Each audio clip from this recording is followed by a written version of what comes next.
যারা যারা কলকাতা পুলিশ বা ডব্লিউবিপি পুলিশের প্রিপারেশান নিচ্ছ তাদের জন্য এই ম্যাথটা কিন্তু ব্রহ্মাস্ত্রের মতন কাজ করবে। সব কটা সালের কোশ্চেনের সলিউশন আমি করে দিয়েছি।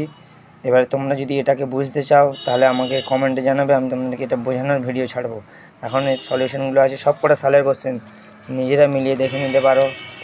আমি সব কটা ম্যাথের সলিউশন করে রেখেছি এখানে, প্রত্যেকটা ম্যাথ এখানে ভালো করে দেওয়া আছে। এটা পার্সেন্টেজের চ্যাপ্টার, যেটা ভিডিওটা পজ করে তোমরা দেখে নেবে, একদম সলিউশন করে দেওয়া আছে, দেখে নাও। এগুলো ভালো করে প্র্যাকটিস করে যাবে, দেখবে তোমাদের কাজে লেগে যাবে। ফ্রিতে প্রোভাইড করছি এগুলো, কিন্তু আমি টাকা দিয়ে কিনেছি, কিন্তু সলিউশন নিজে বানিয়েছি, দেখে নাও। এই পর্যন্তই ছিল এর